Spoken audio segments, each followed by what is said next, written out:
sponge cake, watching the zombie. All of those tourists covered with strumming my 6-string on my front porch swing. Smell those shrimp, they're beginning to moan. Wasting away again in Margaritaville. No. I thought this was a video about dead or alive extreme beach volleyball.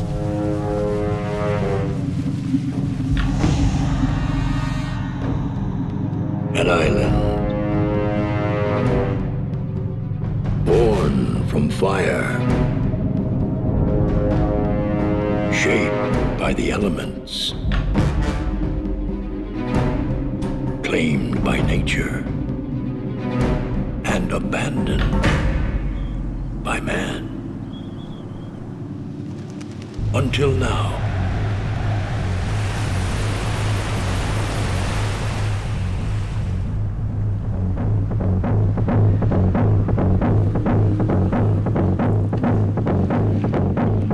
The stage is set. The land braces itself. I always wanted to be a cowboy.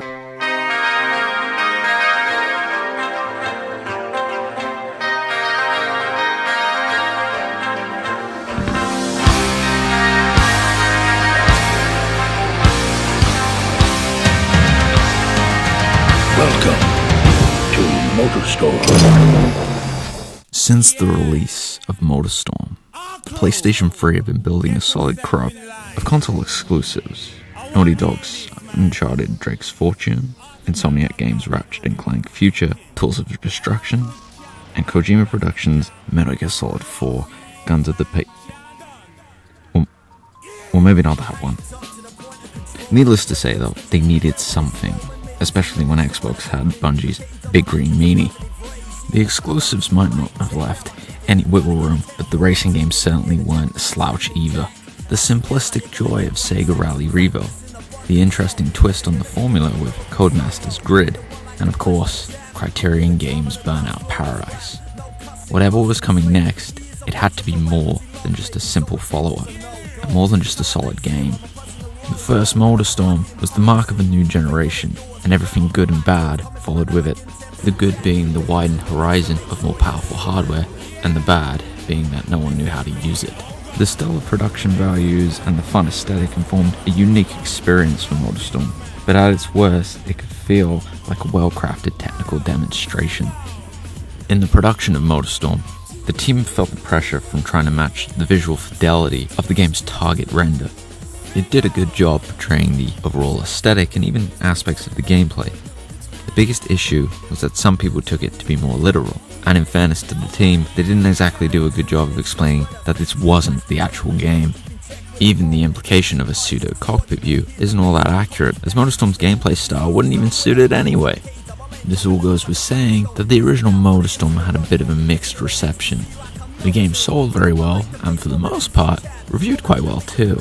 But on the reverse of that, the feature set found itself being a little bit empty.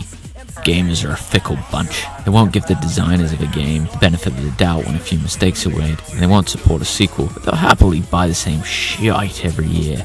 Journals are much the same way, except the expletive-laden rants usually have a little bit more of an air of condescension as opposed to the gamers who are just angry.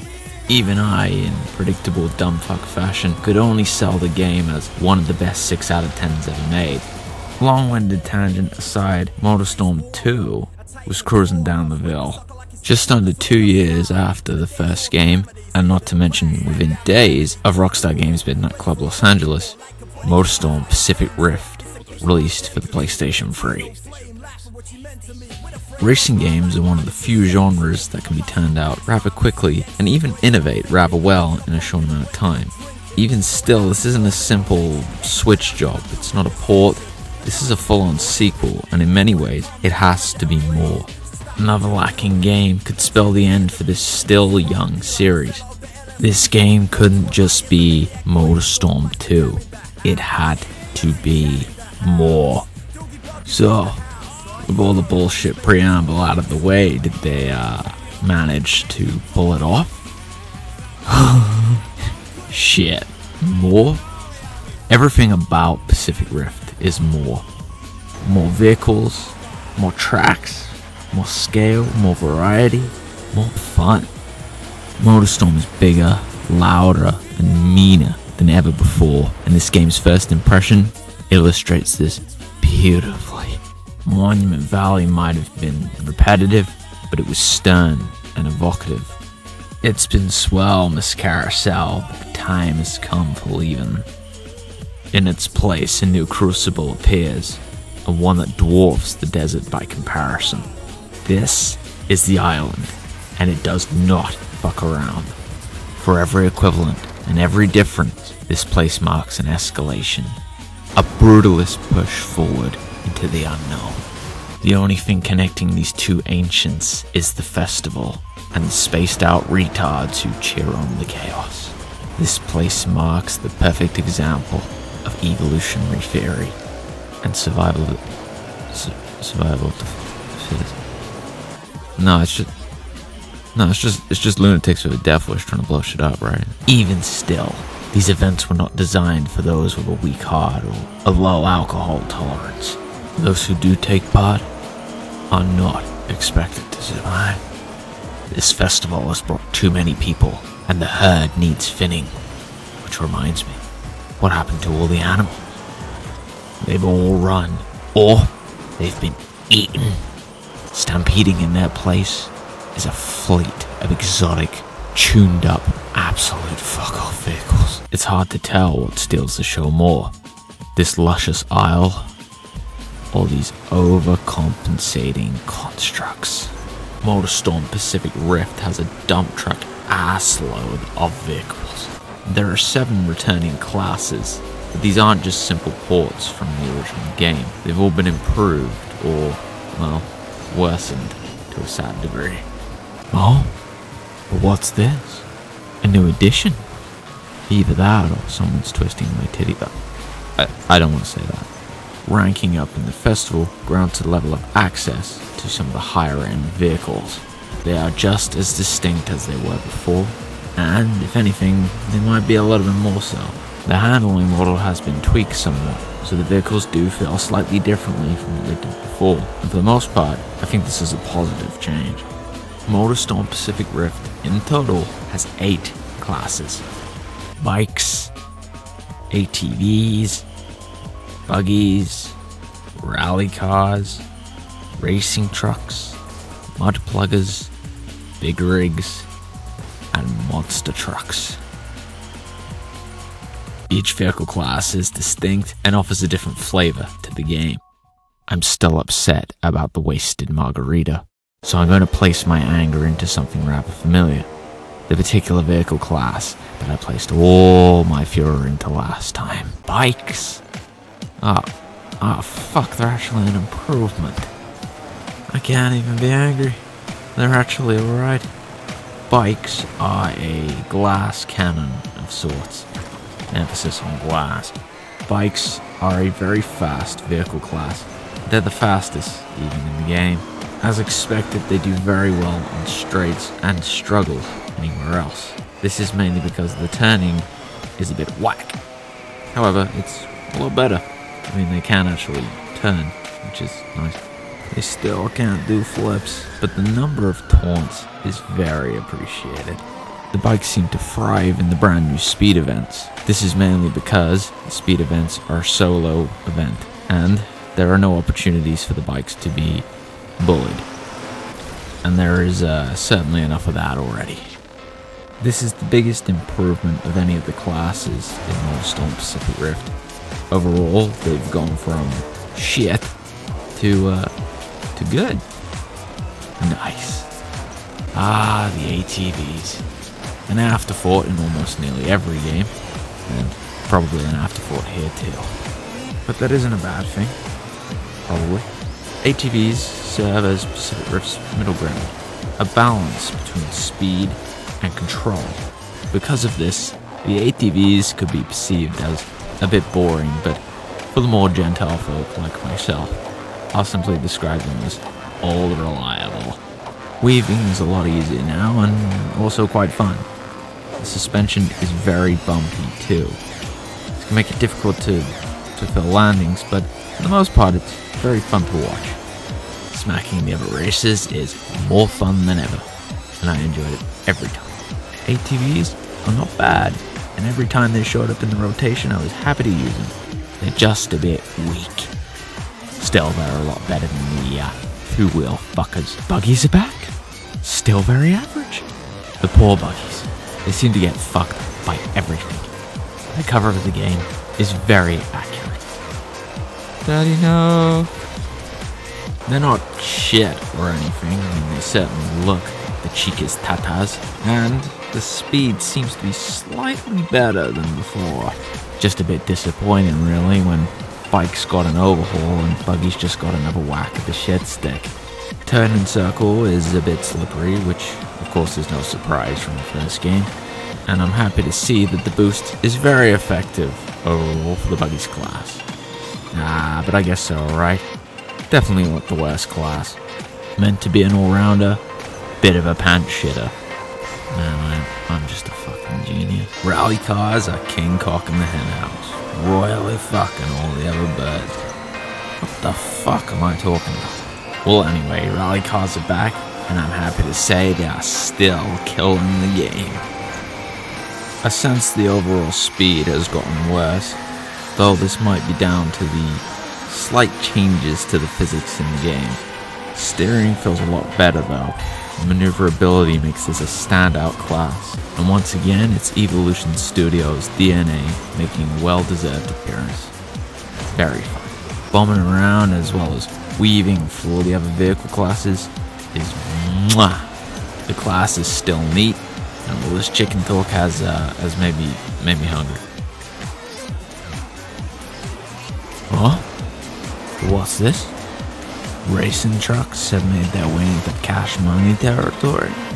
Ooh, racing trucks are clean. Not literally, they are covered in shit. The speed and overall acceleration is very average, but the boost is a chum and works very well for the class. Turning is a bit troubling. It's not too bad when just trying to maneuver, but corners are very bad, and hairpins are... oof. However, they're tough mateys, strong. They take no shit from the other classes, and they hold the track down. ATVs might be a good all-rounder, but racing trucks are the all-rounder. It's a well-deserved victory. Well, the racing trucks are quite fun to use. I hope another class didn't suffer for it. Oh no. What have they done to my boy? The Nerf bat came out swinging, and mud pluggers got the full bonk. First of all, these things do not like being on four wheels. It seems like the game really doesn't want them to be on four wheels. The speed of the mud pluggers is reasonable. It seems to be mostly unchanged from the previous entry, but the overall control and maneuverability is frankly shite. They are decently strong, but that doesn't really matter when a stiff breeze seems to bowl these fuckers over. They're not the worst class, but going from what was to what is it's very sad. It's like sneezing into a delicious tortellini dish. The delicious tortellini doesn't matter when there's snot in the bowl. Please let this be a normal field trip. At least it didn't fuck with this magic machine. Mostly. Big rigs, if anything, are slightly easier to use than they were before. Taking corners is a struggle, but I'm only 86% idiot, so I expected this. Boost burns quickly with the big rigs, but it's absolutely necessary to staying ahead in the race. The natural rough and tumble of the big rigs in the first MotorStorm was always funny, but with the new ramming abilities, it's just brilliant. The big rigs were MotorStorm's joke class, and in between games they seem to have matured slightly. It's no longer about just senseless violence. It's also about winning through methods of senseless violence. Whatever growing up has been done with the big rigs, there's still the absolute fuck-off class of MotorStorm. I love you, Big Rigs. I'm proud. With the Frez? No way. And finally, I've reached the newest addition to the MotorStorm lineup. The monster trucks. Made to appease retards like me. There's just one thing. This class is like a floater in a public urinal. It's not going anywhere. There is a novelty to these machines, but that same novelty wears off very fast. The steering is shit. I expected it, but this is spectacularly shit. They're also way too fucking slow. The boost is very much necessary to using this class, but the speed is just never good enough to actually stay in front of everybody else. That's fine if they're considered the sort of bruiser class, much like the big rigs were in the original MotorStorm, but that's not what's going on here, and they just feel underwhelming.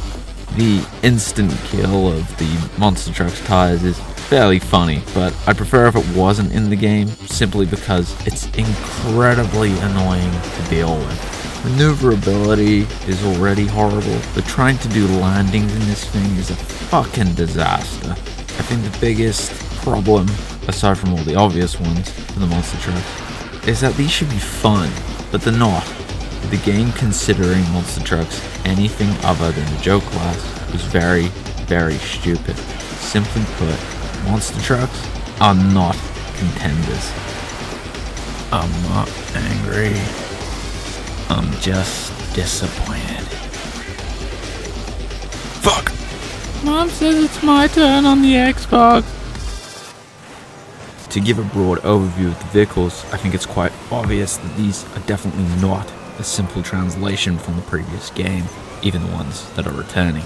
MotorStorm has always had an arcadey handling model, and that's still very much intact, but overall I would say that the handling model in general feels a little bit more wide. The speed has been increased somewhat, but the cost for this is that vehicles just seem to slide aimlessly around the track as if they're struggling to keep traction on the ground. This is fine for certain classes, but there's no excuse for the rally car to not be able to keep control. One very tragic loss with this system change is that I can no longer power slide. It cannot be stated enough just how satisfying it is in most racing games to turn the matchbox sideways, see it slip through the corner, and get that beautiful side profile of a car. It's always fucking satisfying. Drifting might not seem like much of a loss for a game with tracks as wide as Pacific Rift, and there have certainly been plenty of arcade action racing games that haven't used any kind of drifting system and still done well. But drifting is beautiful. It adds a sense of fun, almost a sense of tension too, because it can be lost at any moment. Pacific Rift is an action racing game, and probably one of the finest distillations of what that term means, at least to me. There are a few admittedly brief sections, particularly in the speed events, where the game asks to thread the needle, so to speak. And these sections are absolutely miserable. I'm fine with the gaps being small, so small in fact that I have to really think as I put effort into my turning and my acceleration, or whatever feature it is that I need to use in order to get through a checkpoint. But some of this is just kind of dopey looking. It's not so bad that it looks like it belongs in another game or anything, but it might be getting there. Also, I touched on this earlier when discussing the mud pluggers, but the vehicles seem to flip very easily. This one's especially weird because they never used to. And yeah, the first few times it happened, it was pretty funny. But then it lost me a few races, and I thought, maybe this is just kind of fucked. I mean, I get it, the terrain is more distinct and varied than it has ever been before, but this is just fucking stupid. Despite my shitting though, I do think the handling is quite the improvement generally. Whatever changes have been made, big or small, to the handling model, I think they're all in service to making the game feel much more exciting. That turning circle encourages a certain combat with other classes during a race, and the brutal kick from the boost keeps a constant flow to the action. Whatever resemblance was previously held to the World Rally Championship Series now seems like merely a suggestion, and its foundation somewhat muddy in the water. And once again, whatever my complaints, This push towards a more action focus as opposed to a technical one was a brilliant fucking move. MotorStorm is not Forza Motorsport or Gran Turismo, and it was never meant to be. And the push away from those things further and further just means that the game becomes more individual. Aiming squarely at the action idea was a good call, and nothing exemplifies this more than the newest addition, ramming. I don't think I've ever rammed someone in this game and it hasn't been fucking satisfying. Steering someone into a tree or just pushing them off the map. The bang! Slapping the other vehicles with the two smaller classes is still very much fun, but I think ramming really takes the cake for just sheer brutality. Another addition on a much smaller scale is that bikes can now duck and also bunny hop. Ducking can be used to exploit some very specific places on certain maps, and I think this is a very neat change as it once again shows just how different the vehicles are from each other and really makes them feel that way. As for bunny hops, I don't think I've ever gotten this fucking thing to work. It's a neat premise and I really wish I could do it, but was that it? Was that it? Also, as much as I complain about the monster trucks destroying other vehicle classes just by merely touching them with the wheels, I do like the concept, I just think it was done kinda poorly. It shouldn't be an instant kill, more like a pinning maneuver that after 2 or so seconds just destroys the vehicle. I think these more sort of combat elements should be encouraged, and I'm glad that they tried it at least. With a vehicle roster as wide as Pacific Rift's, I'm very happy that no vehicle class has been left out, and every single one, at least over the course of the festival, is experienced and sometimes mastered. And even if there are certain classes that are better than others, I'm very happy that they tried to accommodate. And from a purely aesthetic standpoint, shit, there are so many sub-choices with these vehicles. The unified principle of giving every vehicle class its due is also on display here, as there is at least a handful of personal designs for each of these vehicles. A few are returning, and another few are brand new. On top of that, there's an extensive number of liveries along with these sub-choices too. The main method of unlocking these vehicle choices is ranking up through the festival, but a few are tied specifically to trophies. And sadly a few more are tied to multiplayer.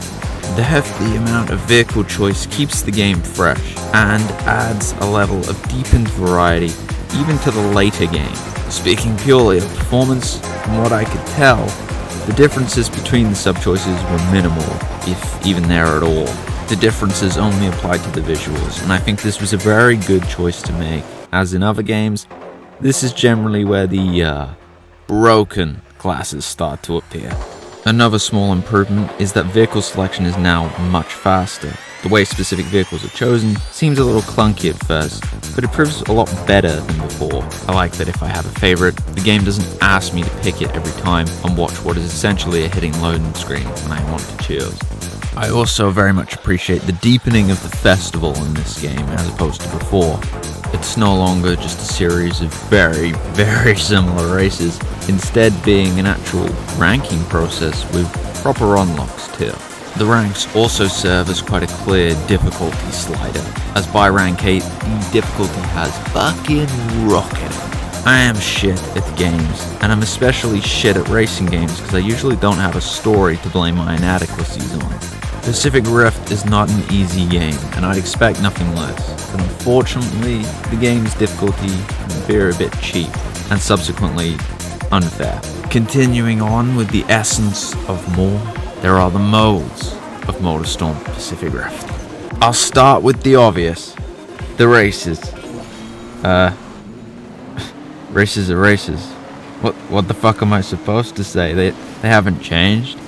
Races are the flagship mode of this game, and a clear demonstration of what MotorStorm is all about. Nothing's really changed from the previous entry, except that most of the festival races do seem to have 2 laps instead of the usual 3. Thank fuck. A new addition to the Sandbox is a series of new speed events. These are a solo checkpoint style of race where time is added at a gradual rate, meaning the amount of time added from a checkpoint at the start of a race will be more than what is added at the end of it. Speed events are quite cool.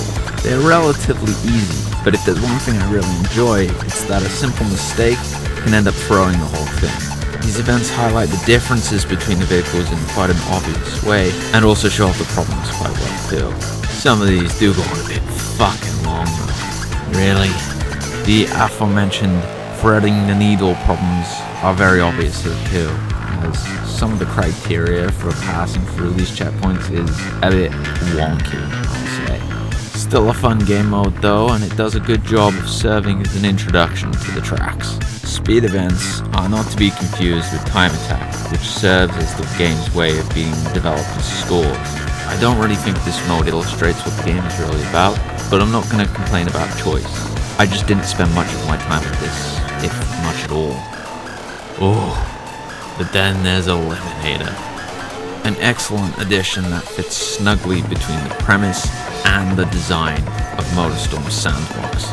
It's a classic arcade action racing game mode for a reason, and it's found a home lovingly in the arms of this game. Overboosting out of last place in a last-ditch effort to not be eliminated is an experience that can only be seen and felt in MotorStorm. The game's inherent brutality is ramped up here, and it's always a joy to see the other vehicles scramble to stay ahead of the pack. Some of the later versions of this mode can be a bit overly long, but to be one of the last two is always tense and exciting. One thing though is that the endgame problems are really obvious here. The AI is clearly respawning quicker than the player. It's like a perfect pairing, like Waylon and Willie or me and Jim. Who the fuck put that in there? Oh wait a minute, I wrote the script there. Recreation is MotorStorm's form of free play, and I just want to take a minute to appreciate that absolutely lovely name. Making most of the free main modes as well as the wide selection of tracks and vehicles, it's a very obvious experience, but there are nicer touches too, like the ability to change the day and night cycle, or to adjusting a number of AI races, as well as, of course, actually being able to adjust lap times. I couldn't fucking do that before. The best part is being able to choose the types of AI races. It's all up to the player's prerogative. It could be a rally car duel or, I don't know, a lonely bike versus a sea of big rigs. If that's what someone's into, I mean, I'm not gonna judge. Multiplayer is back. Or is it? Oh, but something magical has happened with this fucking game. Something that should have been, but never was split screen. There I was, little dumb fuck old me, expecting a game released in 2007 to have a mode as universal and as well regarded as split screen not be in the fucking game. Suffice it to say, I was somewhat irritated by this revelation. I was at least a 4 out of 10 on the disillusionment scale. No bullshit, no low expectations being dashed. It's actually split screen, and it is fucking glorious. I don't really know what to say about this. I probably should know what to say, but I'm just happy it's here. I'm just happy. Playing the game with some poor hoodwinked soul who I've somehow managed to convince to play this game with me was a humbling experience, and I realized just how shit I could truly be. Despite all that, the experience is somewhat euphoric, and I can gladly say that some of the best moments I had playing this game were ones played in split screen. As for Pacific Rift's setting, the island, as it is known, is about as opposite to Monument Valley as it gets. Instead of an arid desert, it's now a lush jungle. Based somewhat fantastically on the Hawaiian Islands, it not only looks different, but plays rather differently too. The tracks look better, sound better, and most importantly, play better than ever before. The best part to me though, is just how varied they feel. 16 tracks from the original game and 6 from DLC. The same DLC also included 8 volcanic variants, so I guess it's more like 30 tracks really. Oh, what the fuck, Hevet? The tracks fucking rock. 22 tracks. Canaloa Bay, Razorback, Mudslide, Sugar Rush, Caldera Ridge, Badlands, Rain God Spires, The Edge, Wildfire, Paradise Beach, The Rift, Scorched, Cascade Falls, Beachcomber, Riptide, Colossus Canyon, Reef Runner, Brimstone, Hollowed Earth, Quicksands, Darkfire Swamp, and Engorged. Oh, that's a lot of maps. Much like Monument Valley, the team's decision to set the game all in one environment is a bold one, a decision I very much appreciate. The island is used to its full advantage. One part of this is obviously a natural progression from what could occasionally be a missed potential in the previous game, but another is the fairly fictional context of the island, as it is a level of freedom that lets the team do whatever they want. For the sake of variety, tracks have even been separated into 4 unique zones: Earth, Air, Fire, and Water. It's like that show with the Alphabet Gang and the big blue fucker trying to stop the Earth from melting. It's like a shit version of Power Rangers. I've never watched it. Each of these tracks play differently and quite distinct from one another. Colossus Canyon has a gigantic flowing waterfall that at some point during the race has to be navigated either through or around, from the left, right, or even up straight through the middle. Mudslide is a track of downhill slopes made of viscous mud and surrounded by old, rotten buildings. It's very familiar to many of the tracks in the first game. Scorched is a lengthy track filled with many splitting pathways, and most dramatically, trenches filled with thick rivers of magma. Badlands is made up of drivable, hollowed caves as well as a large number of very fun jumps. There's a great deal of variety that comes along with this game's track list, and to me, it's a definitive improvement. Everything's been scaled up. The tracks feel bigger because they are, substantially. The classic free-lane structure is once again returned, but I feel it's a bit more nuanced this time around. The design isn't so rigid that the player ends up getting locked into one particular route. It seems that it can cross over and wind in a way that means certain parts can just be negated. As has already been established, certain vehicles fare better in certain places, but the system seems more forgiving and also harsher overall. There's a little bit more wiggle room where the vehicles can be used than there was before, but on the reverse of that, I think the environments overall are much harsher. There's definitely more hazards, but even smaller things like trees end up being quite the difficulty to navigate past. Mud physics are still present, and they work in much the same way as before, with vehicles locking up when they make contact. However, I feel it's not as prominent overall. I think they toned it back a little bit, and this is a good decision. The mud has already been done in one game. It's nice to open up it a little bit more, and that's where the other mechanical elements come in with the particular zones. The mud is still disgusting and beautiful. The lava mechanic is a really great addition, though it can also be described as a heat mechanic. Seeing as how there is a massive fucking volcano at the center of the island, there is a constant flow of lava spilling profusely from the top. This serves as one of the game's many stage hazards, though in this case quite a dramatic one.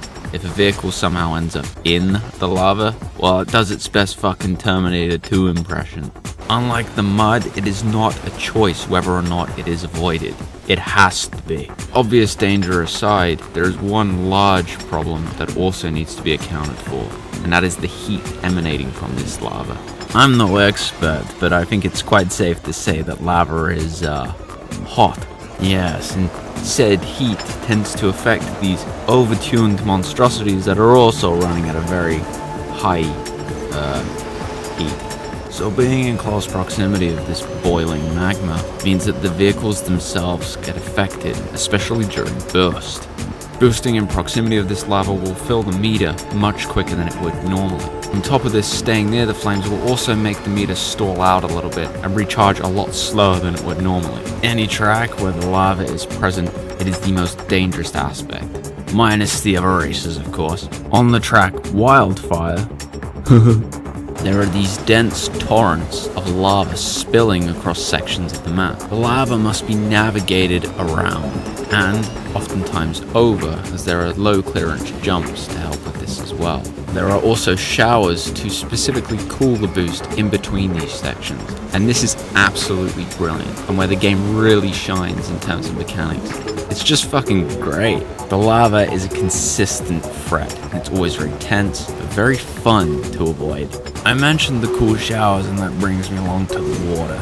This serves as a bit of a mechanical monkey support for MotorStorm. Despite the big fuck-off volcano, this is also a tropical paradise, so there's a lot of water too, not to mention the sea. The water serves two roles, one positive and one negative. The positive being that it is a boost cooling system, and the negative being that it is effectively an environmental hurdle. The cooling system is fairly self-explanatory. MotorStorm's boost is very much defined by how it can be overclocked and eventually overboosted, leading to an explosion. Obviously, MotorStorm's boost recharges in this process, so what if there was something to speed it up? And that's one of the purposes of water. Driving through a source of water will cool off the engine, making it recharge a lot faster than it would normally. It's a unique mechanic to play around with because, as I mentioned, there's the negative side, which is that vehicles tend to get completely grounded out in the water. Now, bigger vehicles like the big rigs and the monster trucks will not have this problem. Even the mud place and the racing trucks seem to do quite well, but the smaller ones will struggle to a degree that's much worse than the mud ever was.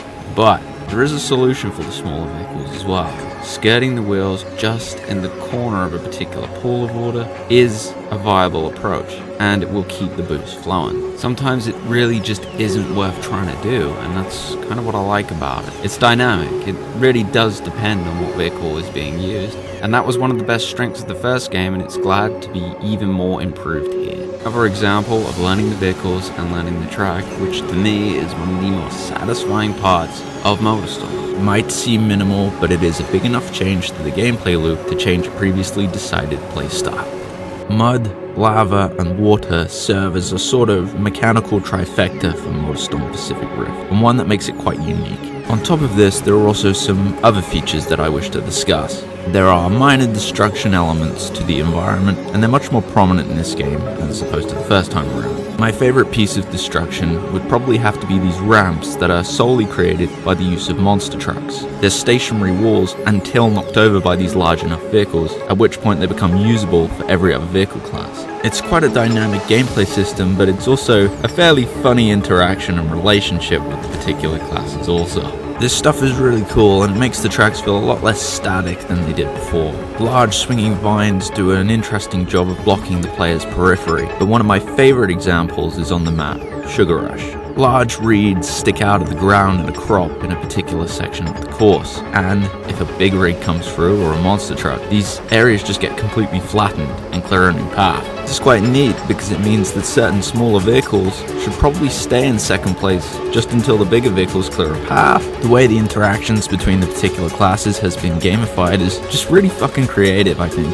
But the smaller vehicles aren't useless either, as there are particular aspects on certain tracks that need a small vehicle in order to navigate. In some cases, a very small vehicle. I love this kind of stuff, and I wish the original game did it more, because it really adds to the longevity. And, well, some of these are very, very well hidden. Trying to find most of them by my own volition was one of the funniest parts of learning the tracks in this game. Another thing used to the credit of fun is the absolutely huge amount of jumps all over this game. This ranges from low clearance hops to absolute skylift mega ramps.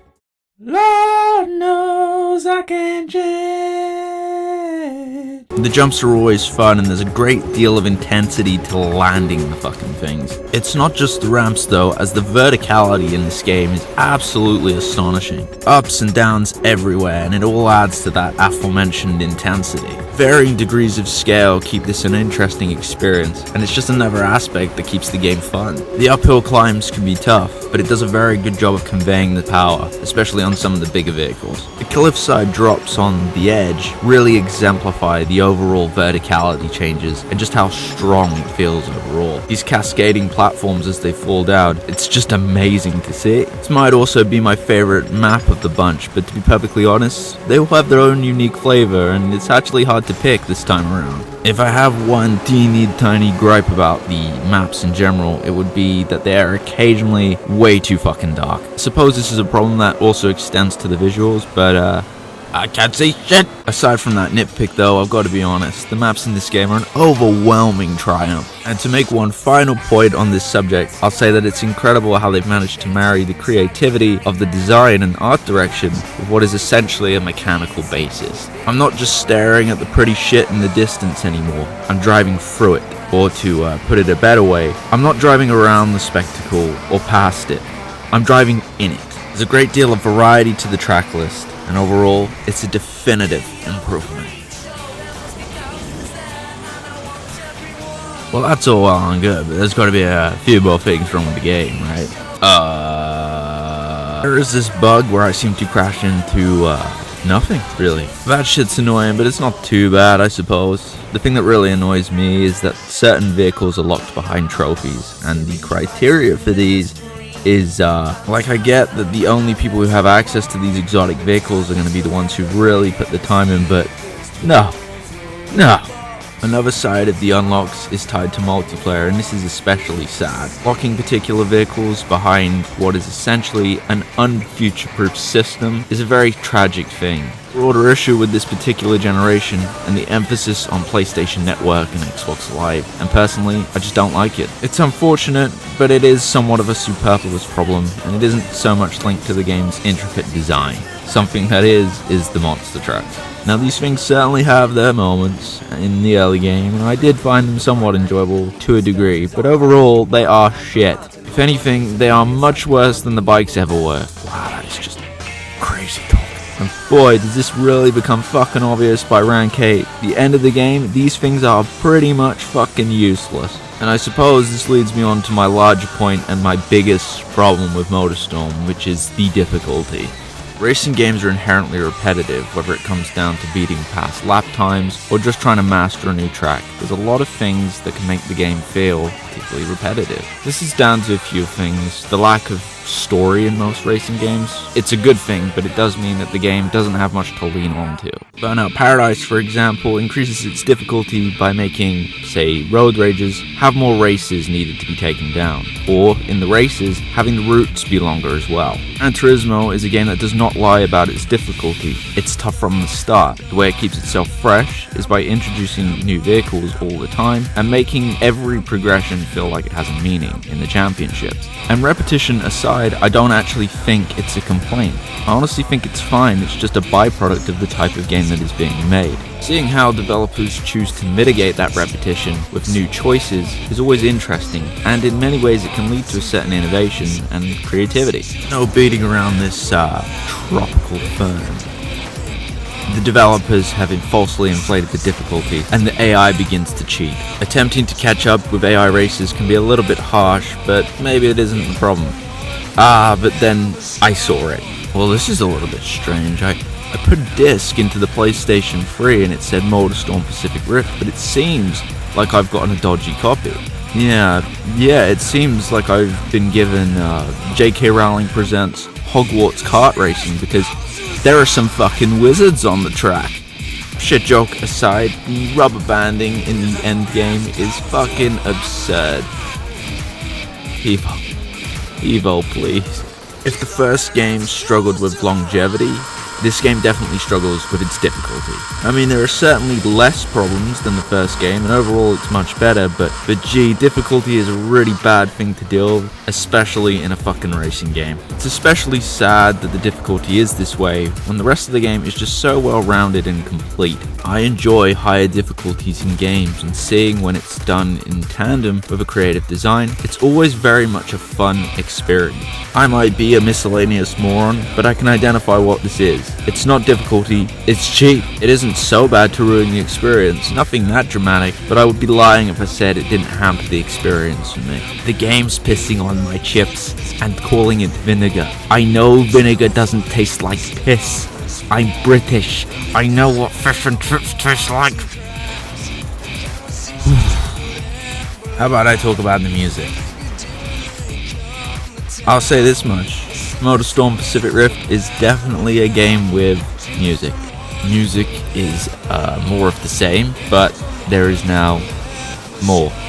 The music list is very similar to the first game, but it does feel significantly more creative. The butt rock is still very much grating, and the electronic tracks end up stealing most of the show, but there is a nice level of variety. Standout tracks to me would probably be Queen Bitch by David Bowie or Tarantula by Pendulum.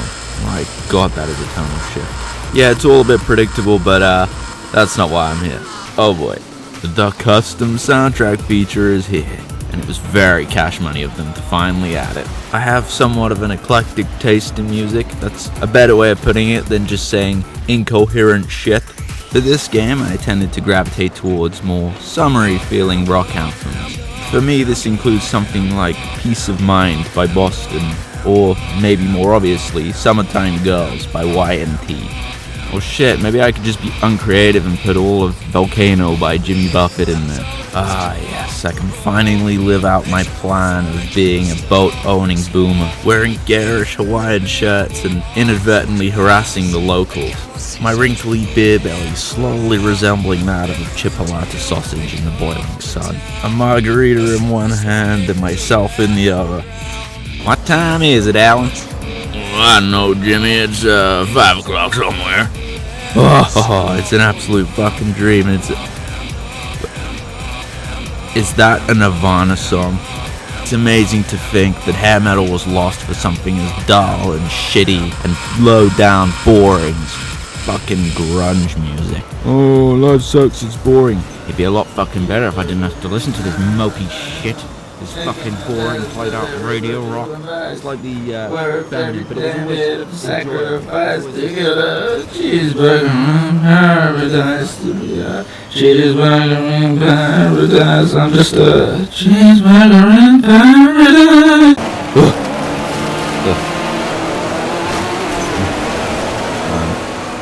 Audio is another aspect that seems to have improved dramatically. The effects are noticeably chunkier and differentiate the vehicle classes very well. Vehicles sound angry, intense, almost like machines made of pure rage.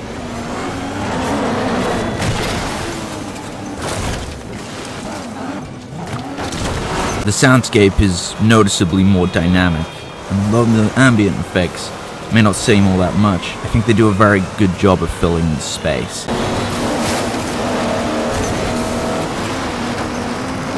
Typically, this would be something like the sound of foliage being torn apart as a vehicle races by. That moment at the beginning of a race when the boost is unlocked is better than ever. One of the effects I really enjoy is the sort of concussive effect that applies whenever a vehicle lands from a very high jump. It sells the impact, and on the reverse of that is the effects that are applied when a vehicle crashes. The low rumbles and almost this sound of distant fire really adds to the atmosphere and fits the visuals perfectly. To put it another way, everything that worked about the audio in the first game is still here, and anything else is an improvement, and there are a lot of improvements. Now this is more like the violent cacophony.